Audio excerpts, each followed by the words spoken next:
welcome back for another book review. Today we're talking about this one. So this is The Awakened Psychic by Kala, names, don't know them, by her last name Ambrose, which I think I'm pronouncing correctly.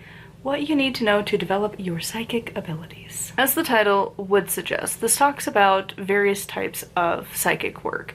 It talks about working with your clairs, what they are. It talks about like ghosts, mediumship, talks about your intuition, and just like a whole bunch of stuff. I gave this one a 4 out of 5. This is a really good resource if you are wanting to work on your psychic abilities. There were things in here that I wasn't anticipating actually really enjoying, because to be honest, I'm not like very big into being a psychic. I've had readings from psychics, and there's one in particular that like I swear she actually has a gift. A lot of them you're like, I don't know, but this one like freaking scary spot on. And she's just, it's expensive to see her, and a lot of them have that problem, to be perfectly frank.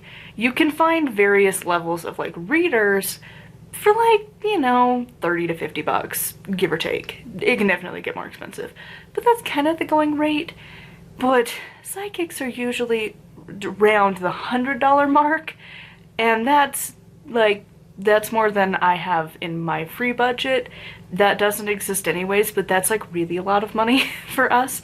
From other people it's not, but that's one of the reasons I don't go there very often, is just money. It's just too expensive. So I've only gone a couple times, but really good. Is that a skill I have? No. Is it a skill I want to have? No.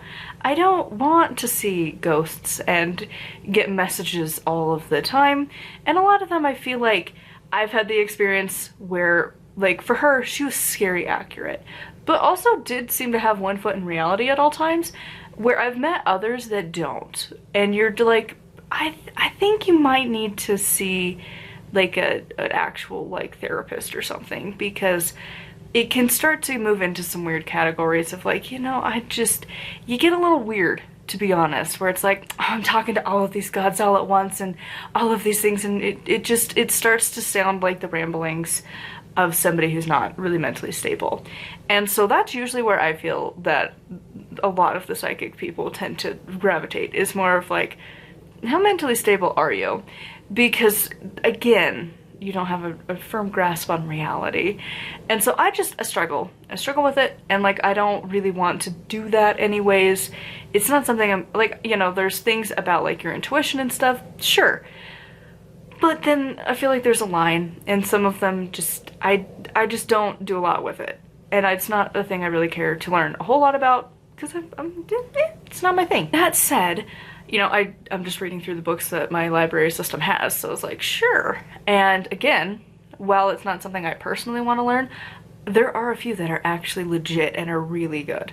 You just gotta wade through all of the other ones until you find the good ones. And so, like, you know, I just was like, oh, I'll just read this book and it'll just be whatever. And so I really wasn't anticipating getting a whole lot for me out of this book. But no, there's actually a couple that I thought were really interesting in here. So the first was a section on psychic vampires, and basically that like when you go through like certain traumas, or you have like certain mental illnesses like anxiety or depression or like PTSD, it creates like a hole in, or like a crack or something in your aura, and that you're leaking your energy out because of it, and you're not like a whole and complete thing. And that you can become an unintentional psychic vampire because you're trying to replenish your own energy, and you're using other people because like, and she explains it way better in the book, but basically it's like you're constantly leeching off of people, and it's the thing of like, you're always talking about your woes, and you're always wanting that kickback from other people, where they happily give their compassion, their love, their support to you all the time. And every time you are always talking about your woes and how horrible your life is, and a lot of times you're replaying like old things that have happened years ago, and you just can't get over it, and you're constantly needing that support from others to like replenish your aura basically. And I was like, oh my god, I know people like this though. Like, I think I've gotten to the point where I can recognize this one pretty well, because like it is such an instant ick that I refuse to deal with. And it's different if it's like a fresh event has happened, right? Like you need to process it. That's different. Basically, when you have these like old life experiences from like when you were a kid and you're like 40, 50, 60, 70. And you're still devastated over really minor things, like your parents kind of brushed you aside and dealt with your sibling instead of you. And you're like really just as upset as you were when you were like 5.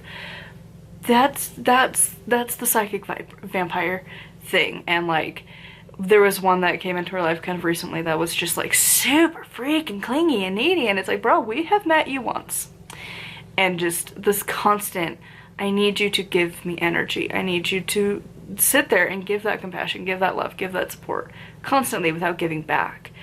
And so that section in this book, I was like, whoa, that was super scary accurate from my own experiences. And then the other one was on manifesting. And in the manifesting section, she talks about how, you know, you create a vision board and you're like, oh, cool, it's a vision board. Woo! I know, it doesn't work. But the thing is, if you have at any point a slight doubt it will not happen, your like emotional aura or something like dips out and is like, nope, it's not gonna happen. I know it's not gonna happen. Because like, you can't, how did she put it, something like, you can't affirmation your way out of that.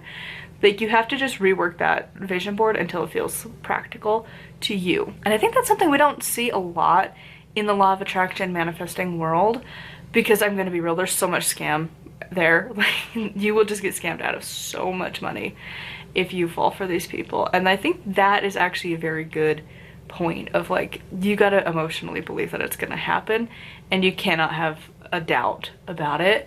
And that is really hard. And it's something I think younger me might have argued about, but like, having been working on manifesting for a while, it is something that's true. Because like, once you make it where it feels realistic, there's like no pressure behind it, and then it just starts to happen. But you still have to constantly work on it, has been my experience. But also, I don't have an active like mega vision board that I work with every day. I'm not there yet.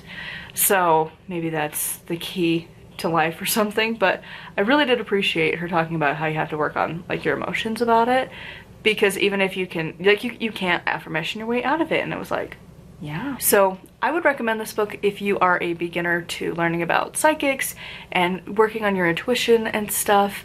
It has a lot of information in here. I would love to know your thoughts on this one in the comments down below. As always, a huge thank you to my patrons. If you would like to support me and get access to a bunch of stuff, I have my audiobooks, I have exclusive book talks, I have Witching Weekly, and I also have my vlogs and just random chit chats here and there. So there's a bunch of stuff going up on Patreon, pretty much about 3 times a week. There's a post, so make sure to head over there and check it all out. And of course, thank you for coming to the very end of the video. It really means the world to me, and until next time, blessed be.